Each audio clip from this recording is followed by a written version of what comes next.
So hello everyone, this is Professor Lee again.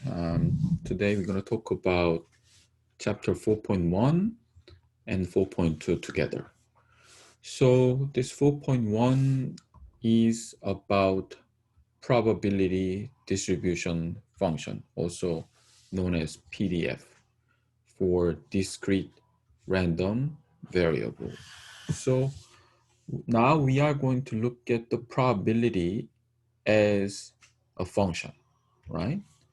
So there are a few things that we need to know before we actually get into the actual calculations and details of this probability distribution function. The first one is this one right here. So each probability is assigned as a value between 0 and 1, right? 0 and 1. All right, the second thing that we should know is that sum of probability is going to be equal to 1, right? Sum of the probability is going to be equal to 1. Now, what does that supposed to mean? Well, it means something like this. Let's say, let's talk about this example right here. A child psychologist is interested in a number of times a newborn baby crying wakes its mother after midnight, right? So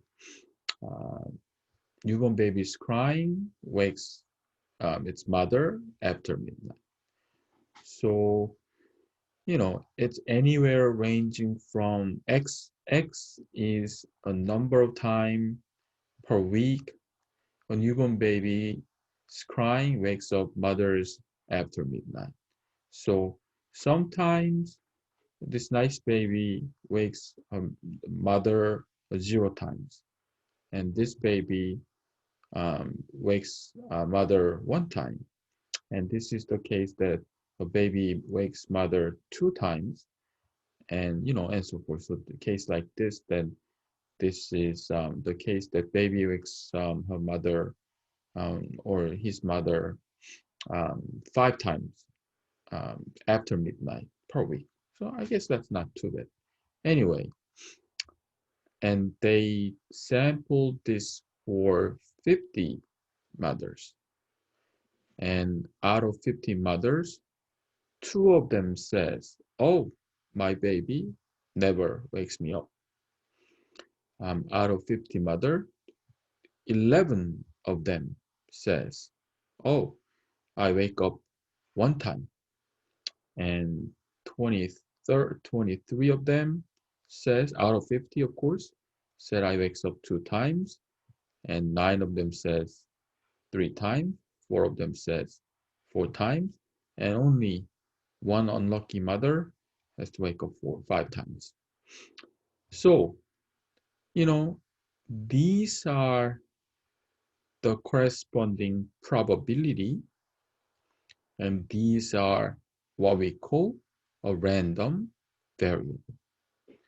But as you can see from the second condition right here, when you add all this probability, when you add all this probability, it should add up to 1. It should add up to 1. So that's what they mean by the sum of probability is going to be equal to 1, just like that. Now, let me actually give you another example,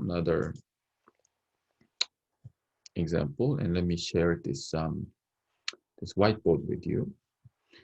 And let's say you are rolling a die. You're rolling a die. And when you roll a die, what do you get? Well, you don't really know until you actually roll a die. So because you don't know what you are going to get, you're going to say that's an X. And this is a random variable.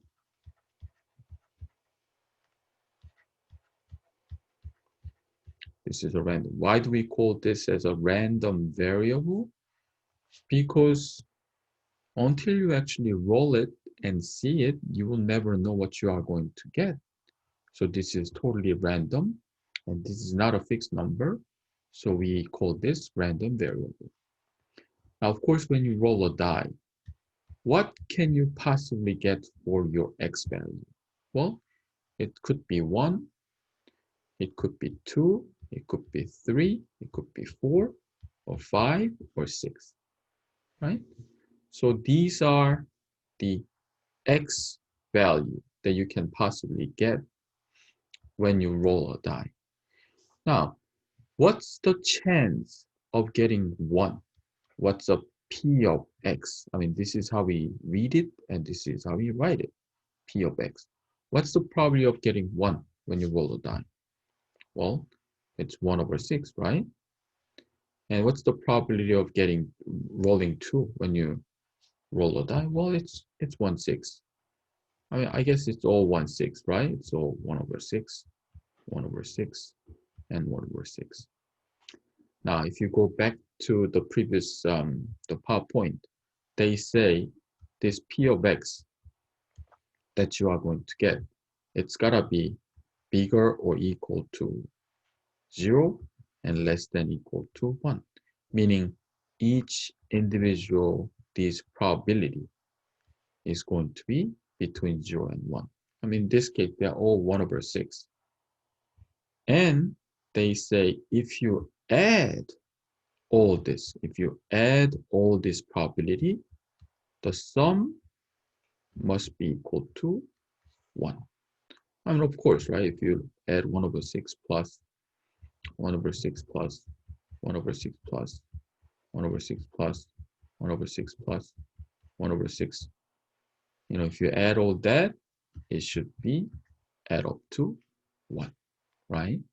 And that was the two conditions that they had in this, right? So probability is going to be between 0 and 1, and sum of the probability is going to be equal to 1. I mean, this is a fancier, example. Rolling a die was easier example, I think. All right. Okay. So let's say this is some similar example. Let's say X represent this hospital. The researcher is interested in, um, how many time does patient ring the nurse during the 12-hour shift. So they carried this research for 50 patients, and they check out of those 50 patients how many times that they actually ring the bell to call the nurse. And out of 50, 4 of them never actually call the nurse.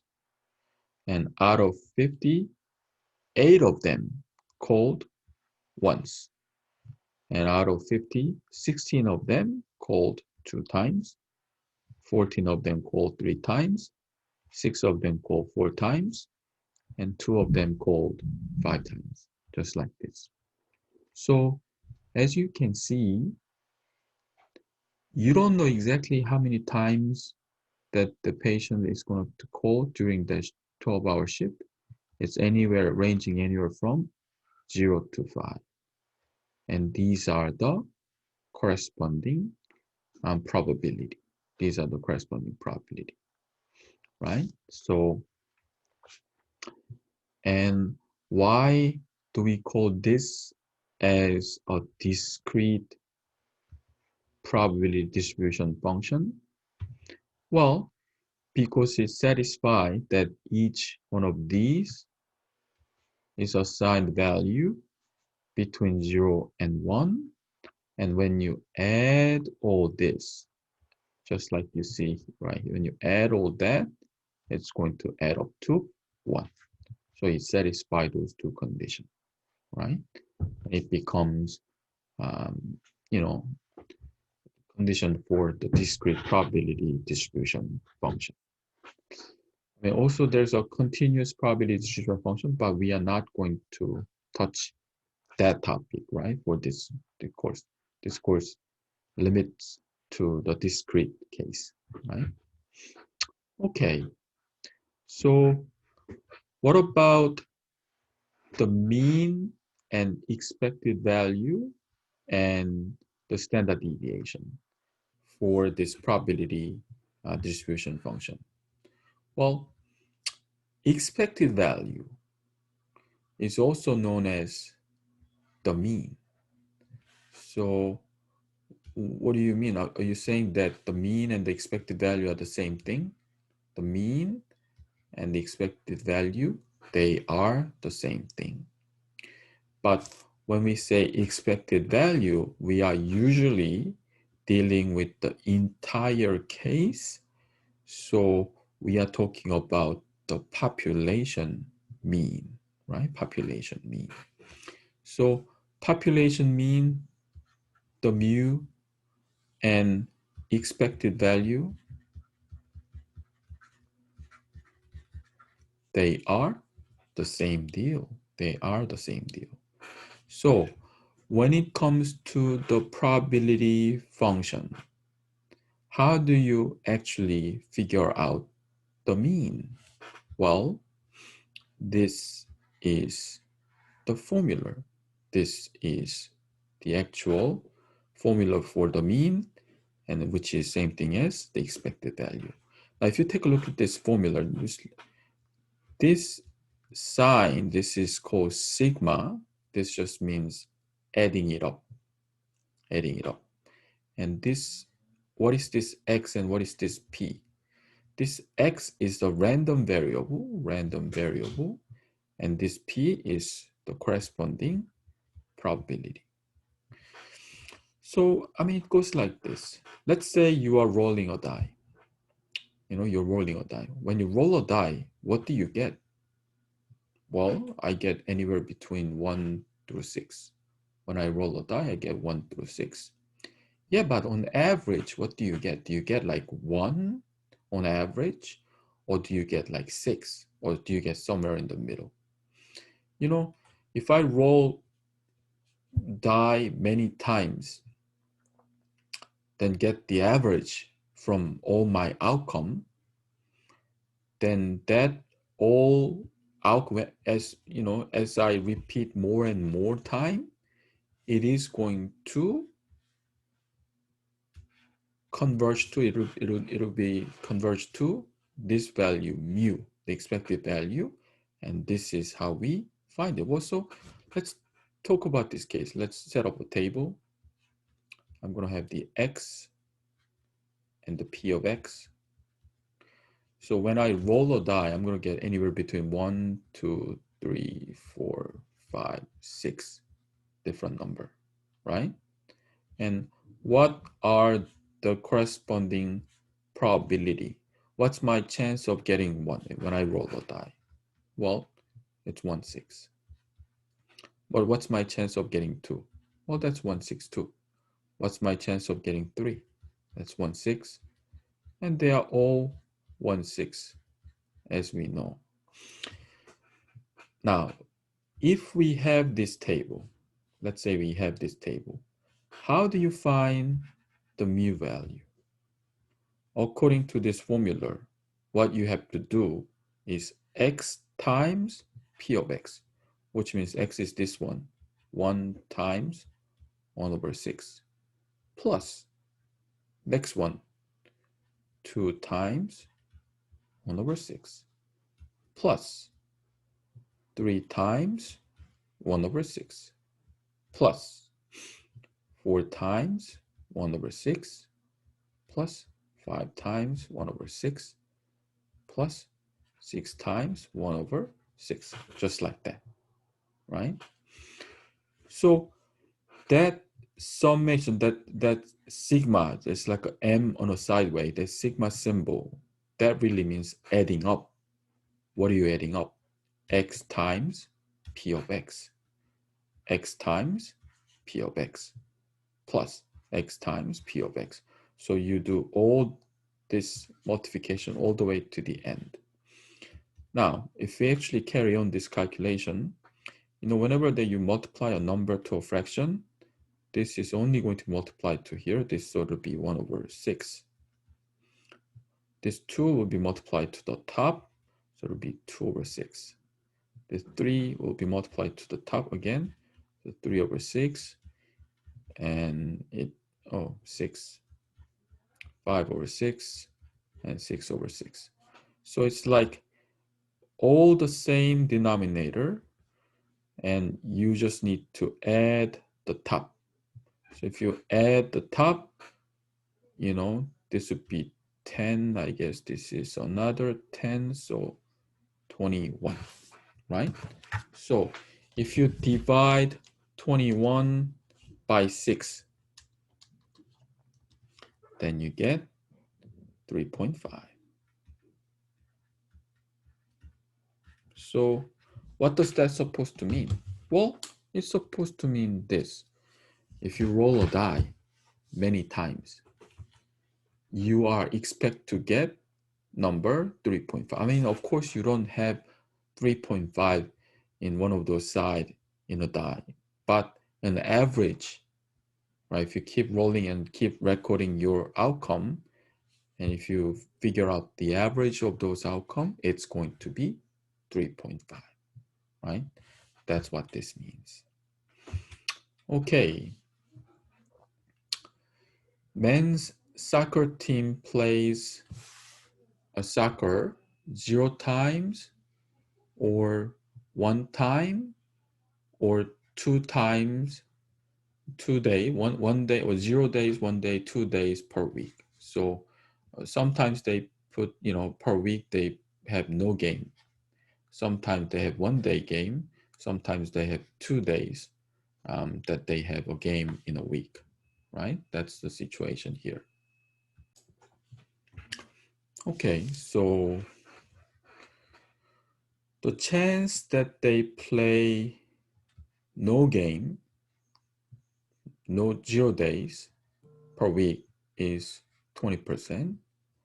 The chance that they play 1 day game is 50%, and 2 days per week is 30%. Remember, this is 0.2, so you should really put one more 0 and make it as a percent if you want to see this as a percent. So how do you actually figure out that long-term average and expected value and the mu, they are all the same thing. So in this case, what should be the x and what should be the p of x? The x is either going to be 0, 1, or 2. See? And chance that it's going to be 0 is 0.2. Chance that it's going to be 1 is 0.5. Chance that it's going to be 3, 0.3, just like that. So again, how do you find the mu? It's going to be x times p of x. So, x 0 times 0.2 plus 1 times 0.5 plus 2 times 0.3. So if you type it up in your calculator, right, just like this, then you get 1.1, right? 1.1. I mean, this is like fancier, better table, right? This is the table that we have, the x and the p of x, right? I should extend it like that. And they did the p, x times the p, which is this part right there. So when you add up, it'll add up to 1.1. So in a long run, they expect to play 1.1 day game per week for this soccer team, right? That's what the mu That's what the long-term average, and that's what the expected value. So just remember, if you have x and p of x, the find expected value is going to be x times p of x, and then you add them up, just like this, right? Okay. Now, let's think about this example. You're playing a game. You're playing a game in which the 4 cards are drawn from deck of 52 cards. So, we saw this, the picture of this card, right? There are a deck of 52 cards, and we are going to pick 4 cards, right? 4 cards. We're going to pick 4 cards. Now, and you guess the suit of each card before it's drawn. Suit means there are 4 different suit. Remember the spade, club, diamond, and heart. There are 4 different suit. So each time before you draw, you are going to guess, oh, next one is going to be heart, for example, right? And the cards are going to be replaced in the deck each time you draw. So once you pick the first card and check the suit, you're going to put it back, shuffle it, and you're going to pick the second card again. Now, you pay $1 to play the game, right? You play the $1 to play the game. And if you guess the right suit for every time means what? 4 times, right? So, because you're going to pick the 4 card. The first card that you pick, and of course, before you pick, you're going to guess the suit. And if you get it right, then you get the chance to pick the second card, right? Before you pick the second card, you have to guess the suit again, right? And to get it right. So what's the chance of your expected profit, expected value, or expected money if you play this game for a long time? Now, because if you guess all 4 times right, then you get your money back, and you get $256. What do you mean by money back? Well, you pay $1 to play the game, right? So they're gonna give you $1 back, and they're gonna give you $256 as a bonus, right? So there are really 2 possibilities if you play this game, right? We call that as X. Either you lose $1,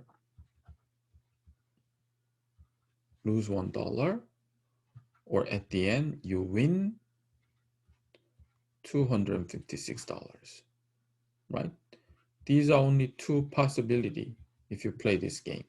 Either you lose $1 or you gain $256. So how do you say you lose $1 in mathematical language?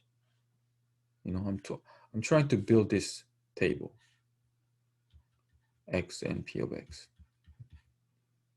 There's only 2 cases: lose and win case. If you lose, how much are you losing? You're losing $1. How do you say losing $1? Well, -1. If you win, how much are you winning? 256, right? 256. Now, what's your chance of winning?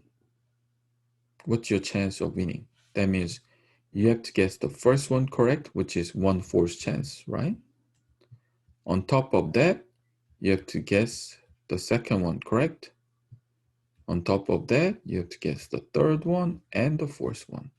And so this is your winning possibility. You have 1 out of 256 chance to win this game. Now, this number and this number are the same. This is by coincidence, right? It doesn't have to be the same all the time. Not at all. So if this is your chance of winning, what do you think your chance of losing this game? Right? Think about it. If this is your chance of winning, well, let's just say if your chance of winning is 1 out of 10, what should be your chance of losing? Well, it's got to be 9 out of 10, so that when you add, it's got to be 1. Remember, we had that condition. So this winning probability is 1 out of 256. Then losing probability must be 255 over 256. Right? It's got to be 255 over 256, so that when you add this, it becomes 1. Right? You add this to probability, then it becomes 1. So, I mean, this is a little bit prettier graph. So probability of losing is going to be 255 over 256, and when you convert that to decimal, keep the 4 decimal place, and that's what you get, which is this. And this is 1 out of 256, which is what you have from this, right? And of course, when you add this, it should add up to 1. So how do you find the mu? I mean, just like this. This times this plus this times this. I mean, they put it in different order, but does it matter? No, not really. So this p of x times the x, this is what they have right there, and this p of x times the x, this is what they have right there. So if you just type it up in your calculator just like that, then you get this. So 0.23 cents are your expected value. 0. Not even 1 cent, right? Remember, this is third and fourth decimal place. So 0.23 cents. So if you play this game, since this is a positive number, right? It's possible to get a negative number. Since this is a positive number, you are expected to win 0.23 cents. Should you play? Well, why not? Just for fun. At least the expected value is not minus. Expected value is a minus, that means you are losing game. You're playing a losing game. But at least this is a plus, so you're playing a winning game, right, after all. Okay, so you lose $1 or you gain $256. But if you play for a long time, many times, and this is your expected value per game, right? Okay. This is more realistic example, and I've seen this type of example many times. So I expect to see this type of example in our next exam, midterm, and as well as the final. So I think you will highly likely to see this type of example. So let's carefully read this together and let's try to figure it out together. It says a life insurance company is selling $250,000 life insurance for 1 year term life insurance to 20-year-old female. for $200, whatever that means. Well, it means something like this. Let's say you are a 20-year-old female and you are buying this insurance. How much do you have to pay to buy this insurance? Well, for 1 year, you have to pay $200. So if you pay $200, and what kind of insurance that you get? You get what's called a term life insurance, which means if God forbid, if anything happened to you, then you are going, if you die, then you don't really get the money. Your family will get the insurance money of $250,000. However, if nothing happens to you during that 1 year, the period, then what happened to your money? Well, insurance company get to keep it. You're never going to see this money ever again, right? That's gone. So, if you're a 20-year-old female and if you're willing to buy this insurance for $200, just in case if you die, that your family or whoever that you designate this money will get this much, $250,000. But if nothing happens to you, you are just giving this money to the insurance company. Now, as a 20-year-old female, what's your chance of surviving that 20-year-old 1 year? This is the probability, which is like, you don't really, 20-year-old, they don't really die, right? If you're like a 82-year-old, that's a different story. But, 20-year-old female, they don't really. So chance of surviving is very high. Now, so how do you compute the expected value? Now, this is all about setting up the table. So let me show you the table. We have to set up a table for, let me change the color, for the X and P of X value. Now, X is the money that you gain or lose. P of X is the probability, corresponding probability. But there's very important point. You are interpreting this whole thing as if you are the life insurance company. You are a life insurance company and you are calculating this expected value. Now, I'm going to come back to this, but let me show you this next question. This next question is a similar insurance company question, but you are interpreting the whole situation as a person who's buying this insurance. Now, that's a two different viewpoint. If you are an insurance company, just like this one, then if this person survives, are you losing money or you're gaining money? If you're an insurance company, if this person didn't die, if this person, 20-year-old female, nice and healthy, do you lose money as an insurance company or do you gain money? You gain money because you don't have to pay anything. So if she survives as an insurance company, you gain this much, 200 initial money. Now, what's your chance of getting $200 as an insurance company? Meaning, what's the chance for her to survive? Well, it's right here. Fairly high. 0.999544%. Well, that's a decimal, right?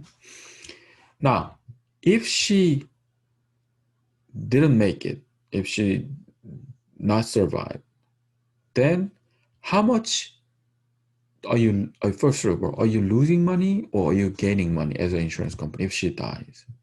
Well, you have to pay her family whole lot of money right here, 250,000. So you are losing that much.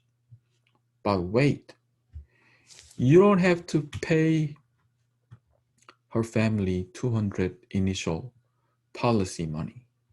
So $200 that you are gaining, but from that, this much you are losing.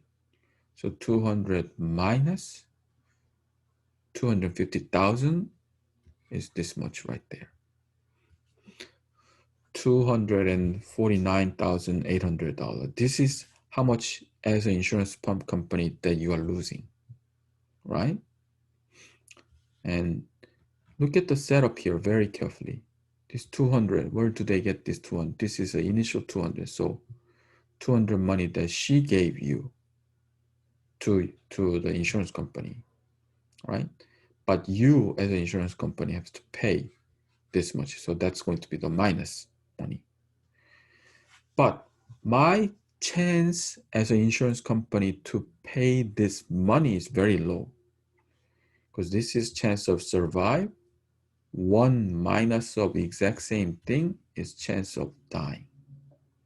So this is going to be the probability of losing this much money as an insurance company, which is fairly low. So how do you find the expected value? Remember x times p of x plus the x times p of x. So your x 200 times p of x right here plus. Now when you type up this in the calculator, you shouldn't press the minus button. If you press the minus button, it'll give you an error. You have to put the negative button right below the enter button, right below the enter button. And then you times this probability. That's one way to put it. Another way to put it is like 200 times 0.9994544. Instead of this plus and the negative, just put the negative, subtract 29800 times 0.00456. You can put it like this in your calculator and hit return. Then this is what you're supposed to get, right? So, I want you to type these number in the calculator, right? See if you actually get this result, same result. I want you to try it right now, right? I want to try it right now because it's very possible to get this one in a whole different way, right? Why don't you try it right now, right? Okay. All right. Right. I hope you get the same answer. If not, then you can pause this video and you can retry it, right? Now, this is another insurance company question, but a little different. Now we're talking about 30-year-old male, and you are looking at this question as a 30-year-old male perspective, not as an insurance company. So gaining and losing is going to be all different. Now, as a 30-year-old male, for me to survive my 30-year-old life is fairly high, right? 99.86% or 0.9968. I mean, 86. Now, this insurance company, Fidelity, they say, give me $161 for term life insurance for 1 year. If anything happens to you, and I'm going to pay $100,000 to your family, right? That's the deal. So if I'm a 30-year-old male, then, you know, if anything possibly happened, then, you know, uh, I want my family to be financially secure. So, you know, they get some money in case that, you know, if I die. So if I sign up this insurance, then I have to give $161 to the insurance company. But during that 1 year period, if nothing happens to me, I don't get any money back. They get to keep $161 and I'm losing $161. But if anything happens to me, they're gonna pay me, my family, $100,000. So the setup X and P of X, survive, not survive. This setup is going to be the same. But if I'm a 30-year-old male, if I survive, do I gain money or do I lose money? Right? I'm just talking about the money. Then I lose $161. Just like that. And what's my chance of survival for that year? Well, it's right there, 0.9986, which is fairly high. But what if I didn't survive? If I die during that year, then am I gaining money? Well, I don't gain any money, but my family will gain $100,000. Just right there. However, even if I die, they're not going to give me the signing up the policy, signing up money, $161. So I'm not actually getting entire $100,000, $100,000 minus 161, the signing up money. So subtract that, and this is exact money that I'm going to get when I didn't make it. All right, so what about the probability? 1 minus chance of survive is chance of dying, which is fairly low, right? Not even 1%. So again, how do you calculate the expected value? X times P of X. So this times this. Again, this is the negative, and this times this, which is right there. And when you type it up, then you are going to get negative 21, just like that. So let me show you actually how to put this in the calculator, right? How to put this in the calculator. So see that minus right there? That's this minus, right? Not subtraction, this minus. So get rid of this.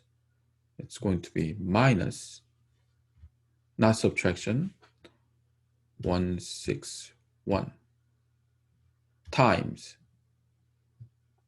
0.9986 plus 99839 times 0.0014 and enter. So if you do that, then you get this negative 21, which means you are expect to lose $21 when you're signing up this $161 insurance policy.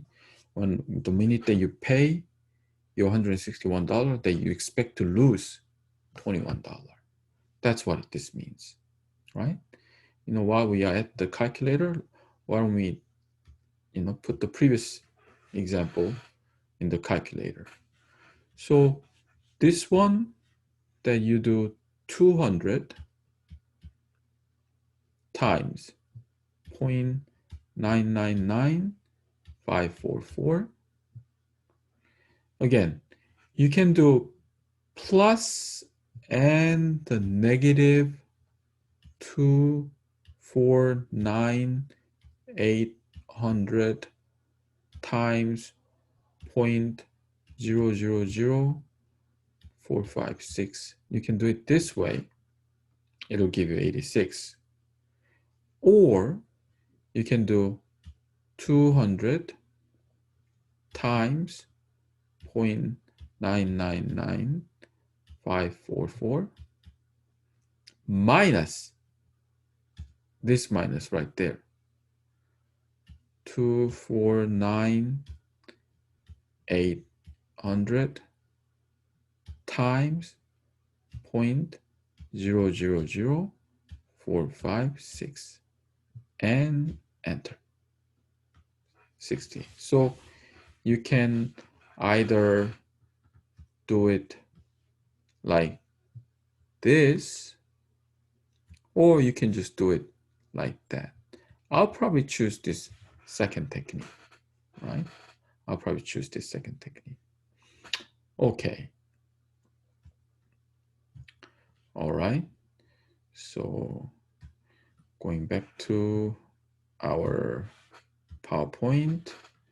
And so, you know, just going back to this PowerPoint, the insurance company question, it's very important that you look at this, compute this policy as an insurance company, or you look at this as if you are the one who's buying this insurance, right? It's a two different viewpoint, which will give you a two different result. So it's, you know, for this type of example, it's very important to identify, am I looking at this as an insurance company perspective, or am I looking at this as a person who's buying that insurance perspective, right? Two separate things. That's something that we have to be careful. All right, so that's it. That's it for this